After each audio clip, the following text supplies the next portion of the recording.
Assalamualaikum warahmatullahi wabarakatuh.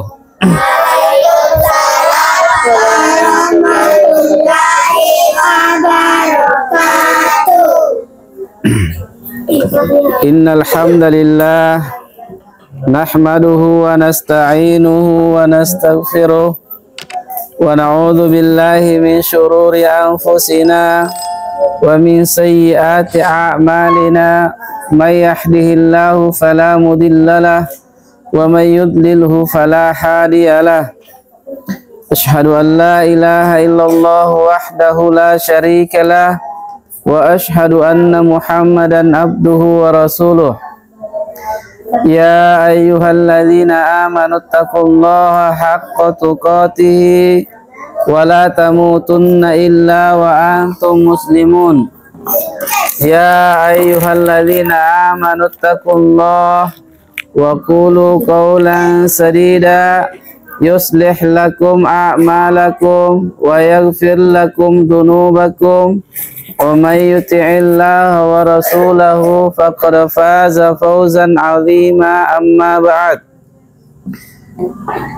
fa inna asdaqal hadithi kitabullah wa khairal hadi hadi Muhammadin sallallahu alaihi wasallam wa syarrul umuri muhdatsatuha fa inna kulla muhdatsatin bid'ah wa kulla bid'atin dhalalah wa kulla dhalalatin finnar. Alhamdulillah, puji syukur kita panjatkan kehadirat Allah Subhanahu wa taala yang dengan rahmat dan karunia-Nya Allah Subhanahu wa taala kembali pertemukan kita di malam hari yang berbahagia ini dalam rangka kita saling belajar dan mempelajari agama Allah Subhanahu wa taala. Dan kita semua berharap semoga dengan apa yang kita kerjakan ini, apa yang kita lakukan ini bisa menjadi sebuah sebab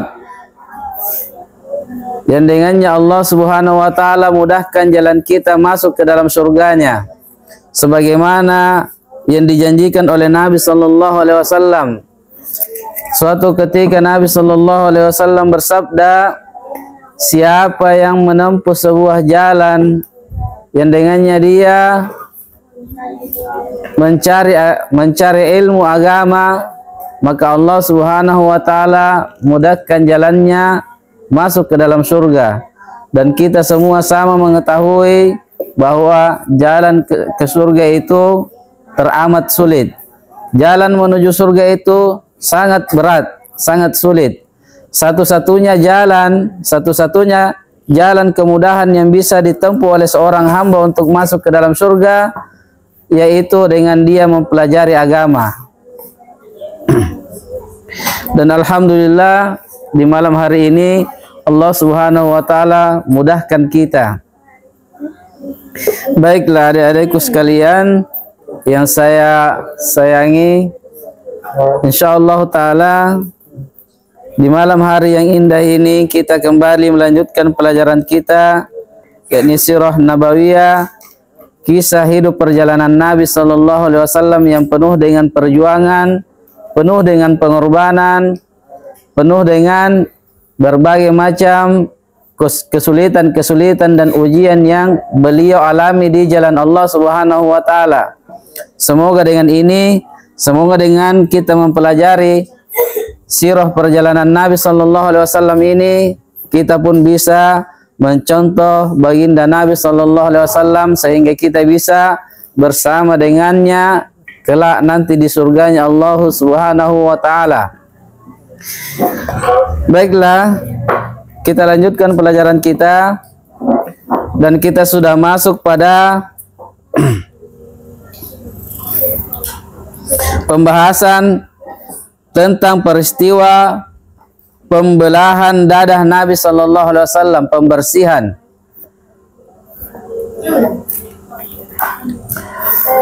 Dan sebelumnya kita kita akan membahas tentang tetap tinggalnya Nabi Shallallahu Alaihi Wasallam di Bani Sa'ad setelah tahun penyusuan. Jadi di hari-hari yang telah berlalu kita sudah menyampaikan, kita sudah mempelajari bagaimana Nabi Shallallahu Alaihi Wasallam ketika beliau lahir dan siapa yang menyusuinya dan siapa yang mengasuh Nabi Shallallahu Alaihi Wasallam. Setelah masa penyusuan selesai, 2 tahun masa penyusuan, maka Nabi Shallallahu Alaihi Wasallam pun dikembalikan ke ke ibunya, ke ibundanya di Mekah. Kemudian telah menjadi kebiasaan Halimah Tus-Sa'diyah datang membawa Nabi Shallallahu Alaihi Wasallam kepada ibu dan keluarga Nabi Shallallahu Alaihi Wasallam setiap 6 bulan. Per 6 bulan Nabi Shallallahu Alaihi Wasallam dibawa untuk berjumpa dengan keluarganya. Kemudian pulang membawa kembali Nabi Shallallahu Alaihi Wasallam di dusunnya di Bani Sa'ad, di kampungnya Halimah Tus-Sa'diyah. Maka ketika selesai masa penyusuan dan penyapihan, datanglah Halimah Tus-Sa'diyah membawa beliau Shallallahu Alaihi Wasallam kepada ibundanya dengan berkeinginan keras agar beliau Shallallahu Alaihi Wasallam tetap tinggal bersama mereka. Kenapa Halimah Tus-Sa'diyah berkeinginan keras ingin tetap melanjutkan merawat Nabi Shallallahu Alaihi Wasallam walaupun masa penyusuannya sudah selesai? Masa menyusui sudah selesai. Masa menyusui itu hanya 2 tahun dan sudah selesai. Tetapi Halimah Tus-Sa'diyah tetap bersikeras dan membujuk ibundanya agar beliau tetap diizinkan merawat Nabi Shallallahu Alaihi Wasallam sampai betul-betul Nabi bisa betul-betul kokoh. Kenapa Halimah Tus-Sa'diyah berkeinginan kuat ingin merawat Nabi Shallallahu Alaihi Wasallam terus? Karena dia melihat berkah yang Allah Subhanahu wa taala turunkan kepada rumah tangga mereka semenjak adanya Nabi Shallallahu Alaihi Wasallam di keluarga mereka. Berkah terus mengalir ke keluarganya Halimah Tus-Sa'diyah, di mana orang-orang yang ada di kampungnya yang selain dari mereka tidak merasakan apa yang mereka rasakan. Betul-betul banyak hal-hal yang menakjubkan yang terjadi di keluarga Halimah Tus-Sa'diyah selama datangnya Nabi Shallallahu Alaihi Wasallam di keluarga mereka. Sehingga setelah masa penyusuan itu selesai, dia pun mulai merasa sedih. Kalau Nabi Shallallahu Alaihi Wasallam tidak dibiarkan lagi ikut bersama mereka untuk mereka bisa meneruskan merawat Nabi Shallallahu Alaihi Wasallam.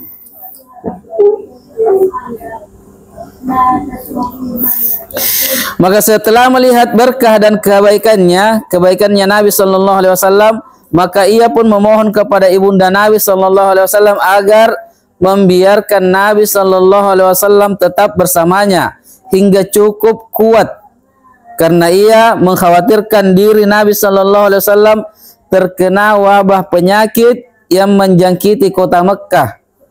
Maka ibunda Nabi Shallallahu Alaihi Wasallam pun mengizinkannya. Betapa gembiranya Halimah Tus-Sa'diyah ketika diizinkan oleh ibunda Nabi Shallallahu Alaihi Wasallam untuk membawa kembali Nabi pulang bersamanya di kampungnya untuk tetap dilanjutkan masa perawatannya Nabi Shallallahu Alaihi Wasallam.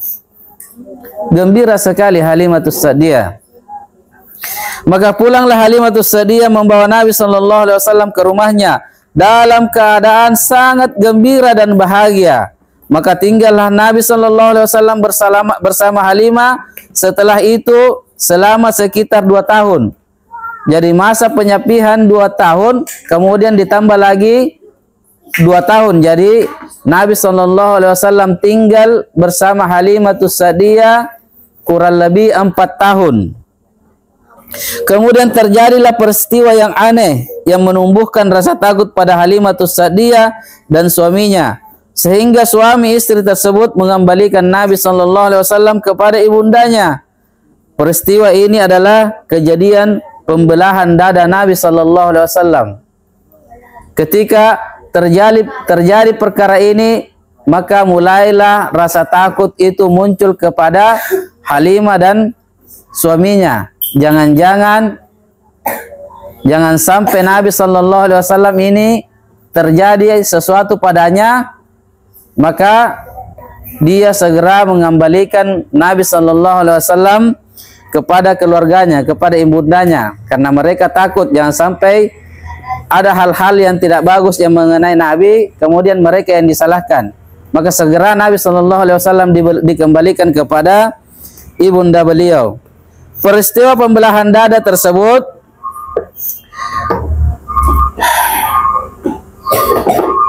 akan diceritakan, berkata Anas bin Malik radhiyallahu taala anhu, sungguh Nabi sallallahu alaihi wasallam dihampiri oleh malaikat Jibril.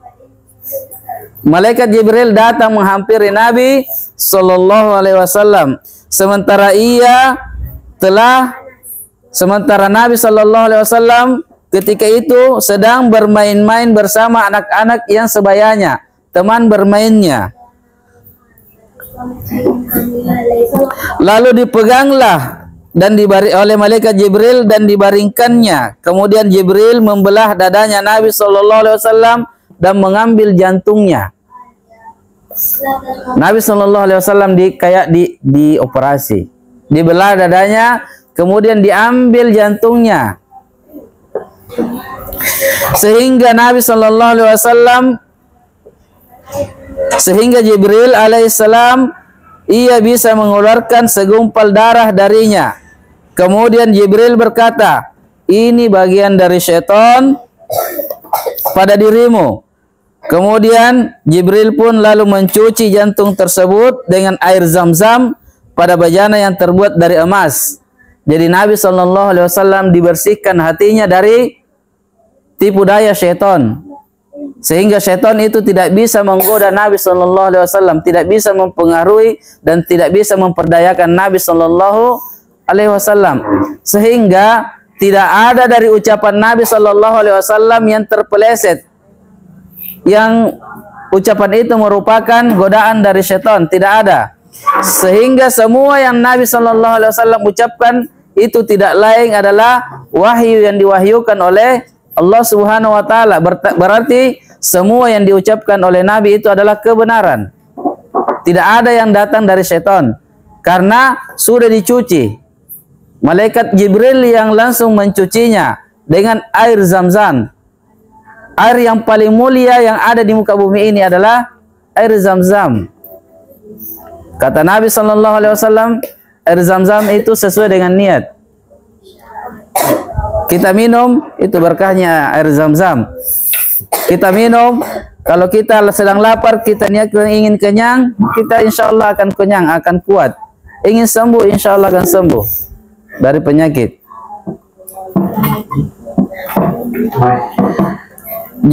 Jadi Nabi sallallahu alaihi wasallam diambil jantungnya oleh Jibril, kemudian dicuci dengan air zam-zam, sehingga syaitan pun tidak bisa lagi memperdayakan Nabi sallallahu alaihi wasallam.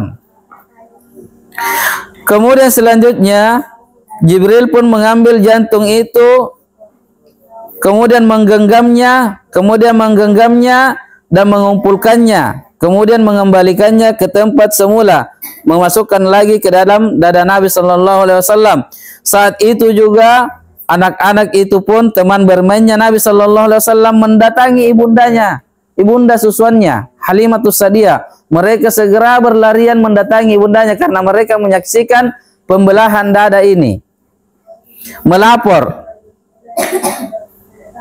Kemudian mereka mengatakan kepada Halimah, sungguh Muhammad telah dibunuh. Dia mengira yang membelah dadanya Nabi sallallahu alaihi wasallam itu bukan malaikat Jibril. Dia mengira bahwa Nabi sallallahu alaihi wasallam ini dibunuh oleh orang lain.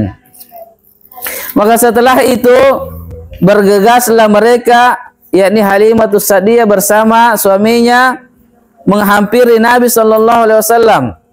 Maka ketika mereka menjumpai Nabi Shallallahu Alaihi Wasallam, maka mereka pun melihat wajah Nabi Shallallahu Alaihi Wasallam berwarna, mukanya berwarna pucat, berubah menjadi pucat karena habis dibelah dadanya. Maka berkata Anas, betul-betul aku melihat bekas jahitannya Nabi Shallallahu Alaihi Wasallam di bagian dada Nabi Shallallahu Alaihi Wasallam, yang menyaksikan selesainya proses pembelahan dada ini. Kata Anas, betul-betul saya menyaksikan bekas jahitannya Nabi Shallallahu Alaihi Wasallam di dada beliau. Kemudian setelah selesai proses pembersihan, Nabi Shallallahu Alaihi Wasallam pun kembali kepada pangkuan ibundanya yang pengasih. Maka pulanglah Nabi Shallallahu Alaihi Wasallam ke Mekah setelah kejadian itu. Ia pun kemudian tinggal bersama ibundanya dan keluarga Nabi Shallallahu Alaihi Wasallam sekitar 2 tahun. Jadi jadi Nabi Shallallahu Alaihi Wasallam tinggal bersama Halimah Sa'diyah kurang lebih 4 tahun. Kemudian pulang kembali ke ibundanya kurang lebih 2 tahun. Hingga umur Nabi Shallallahu Alaihi Wasallam berapa? Sudah berapa umurnya? 4 tambah 4. 4 tambah 2. 6. Sehingga Nabi Shallallahu Alaihi Wasallam ketika beliau sudah memasuki usia 6 tahun, selanjutnya sang ibu pun membawa Nabi Shallallahu Alaihi Wasallam ke negeri Madinah, pergi ke Madinah, tempat di mana terdapat makam ayah dan paman-paman dari keluarga ibu dari kakek Nabi Shallallahu Alaihi Wasallam dari Bani Adi bin An-Najjar.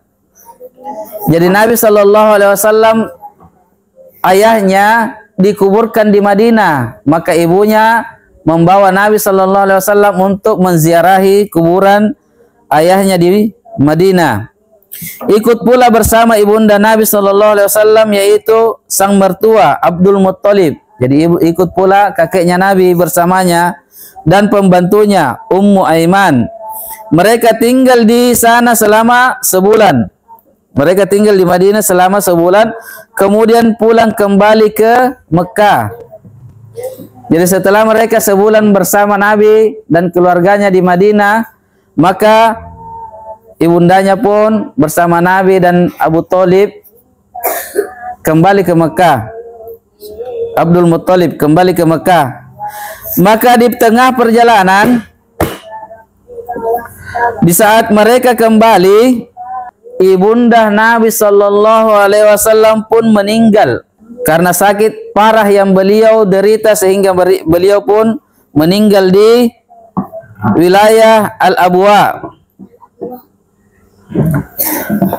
Sehingga Nabi Shallallahu Alaihi Wasallam pun mengalami kesedihan yang sangat besar.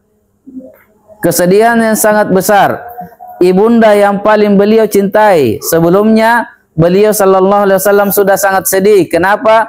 Karena beliau tidak sempat melihat wajah ayahnya.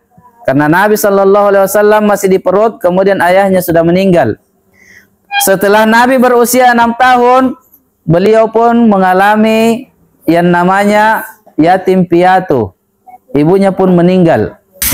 Kemudian Nabi Shallallahu Alaihi Wasallam kembali dalam lindungan sang kakek yang penyayang. Nabi Shallallahu Alaihi Wasallam pun diambil oleh kakeknya Abdul Muttalib, dirawat oleh kakeknya Abdul Muttalib. Maka kembalilah kakek Nabi Shallallahu Alaihi Wasallam Abdul Muttalib bersama Nabi Shallallahu Alaihi Wasallam melanjutkan perjalanan menuju Mekah setelah menguburkan ibunda Nabi Shallallahu Alaihi Wasallam. Maka Abdul Muttalib merasakan hatinya demikian pedih, sangat sedih. Abdul Muttalib pun merasa sangat sedih atas musibah yang barusan terjadi yang dialami oleh Nabi Shallallahu Alaihi Wasallam.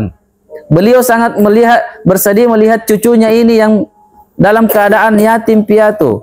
Sejak lahirnya Nabi dia sudah tidak pernah melihat wajah ayahnya. Setelah masih berusia 6 tahun, Di masa-masa 6 tahun ini, seorang anak itu masih sangat membutuhkan kasih sayang dari orang tua. Sementara itu, beliau pun meninggal ibundanya, sehingga hal ini membuat Abdul Muttalib sangat sedih melihat cucunya yang tersayang ini. Maka timbul dalam hati Abdul Muttalib rasa kasih sayang yang sangat tinggi kepada Nabi Sallallahu Alaihi Wasallam, dengan suatu kasih sayang yang belum pernah ia berikan kepada salah seorang dari anak-anaknya. Ingat ya, Abdul Muttalib punya berapa anak laki-laki? 10 anak laki-lakinya.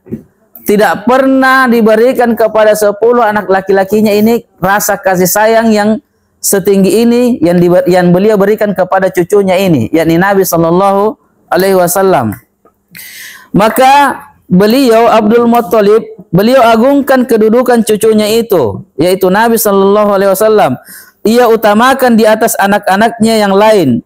Beliau muliakan dengan setinggi-tinggi kemuliaan, dan ia dudukkan Nabi Sallallahu Alaihi Wasallam di tempat duduk khusus, di mana tidak ada seorang pun yang berani duduk di atasnya. Ia usap punggung cucunya dan merasa senang melihat tingkahnya. Nah, Abdul Muttalib pun merasa yaitu bahwa anak itu, yaitu Nabi Sallallahu Alaihi Wasallam, kelak nanti akan memiliki kedudukan besar. Namun Abdul Muttalib pun wafat setelah 2 tahun meninggalnya ibunda Nabi Sallallahu Alaihi Wasallam, di mana umur Nabi Sallallahu Alaihi Wasallam itu ketika itu baru berusia 8 tahun. 8 tahun. Betapa sedihnya Nabi Sallallahu Alaihi Wasallam. Semua orang tercintanya meninggal. Ujian yang sangat besar yang Allah Subhanahu Wa Taala berikan kepada Nabi Sallallahu Alaihi Wasallam. Bagaimana dengan kita, adik-adikku sekalian? Ujian apa yang sudah kita alami? Orang tua kita semuanya masih ada. Terus kenapa kita malas beribadah kepada Allah Subhanahu Wa Taala? Nabi saja yang diuji sedemikian besar ini, Nabi Sallallahu Alaihi Wasallam senantiasa mentaati perintah-perintah Allah Subhanahu Wa Taala dan menjauhi larangannya. Nabi Sallallahu Alaihi Wasallam sangat bersedih. Semua orang yang menyayanginya telah meninggal. Padahal Nabi baru berusia 8 tahun. Kita ini usianya berapa? 11. Kita sudah 11 tahun. Bagaimana kalau kita yang mengalami hal yang seperti Nabi Sallallahu Alaihi Wasallam alami? Sedih tidak? Sedih. Ayahnya tidak ada, ibundanya yang menyayanginya, yang selalu membelanya tidak ada, kakeknya yang selalu memuliakannya, selalu mencintainya, selalu menjaganya pun meninggal dunia. Kemudian Nabi Sallallahu Alaihi Wasallam pun dirawat oleh pamannya, diambil oleh pamannya yang tidak kalah mencintai Nabi Sallallahu Alaihi Wasallam dengan kakeknya, yakni Abu Thalib. Maka Abu Thalib pun menyayangi dan mengutamakan Nabi Sallallahu Alaihi Wasallam sebagaimana Abdul Muttalib menyayangi Nabi Sallallahu Alaihi Wasallam. Kemudian tanggung jawab hidupnya Nabi Sallallahu Alaihi Wasallam pun dipikul oleh paman beliau, yaitu Abu Thalib, saudara kandung ayah Nabi Sallallahu Alaihi Wasallam. Kemudian Abu Thalib pun mengkhususkan Nabi Sallallahu Alaihi Wasallam dengan kasih sayang dan rasa cinta yang berlebihan. Ia memang orang yang memiliki sedikit harta. Abu Thalib ini masuk kategori orang yang miskin. Hartanya masih sedikit. Tetapi Allah Subhanahu Wa Taala memberikan berkah pada hartanya yang sedikit itu. Sampai-sampai satu makanan bisa mengenyangkan seluruh keluarganya. Jadilah Nabi Sallallahu Alaihi Wasallam sebagai contoh dalam sikap qanaah dan merasa cukup dengan apa yang telah Allah Subhanahu Wa Taala tentukan untuknya.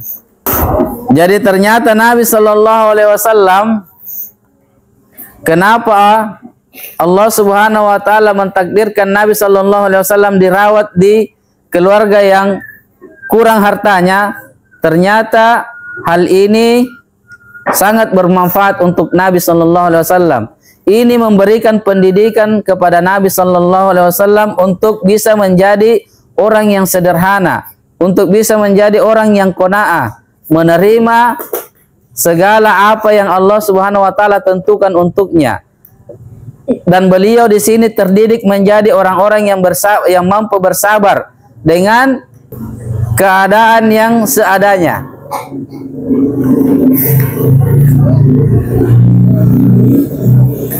Jadi ini salah satu hikmah Allah Subhanahu Wa Taala menjadikan Nabi Sallallahu Alaihi Wasallam dirawat dari keluarga yang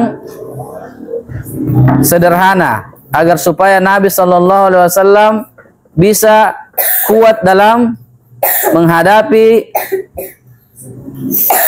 berbagai macam kesulitan hidup. Baik, sampai di sini dulu pembahasan kita.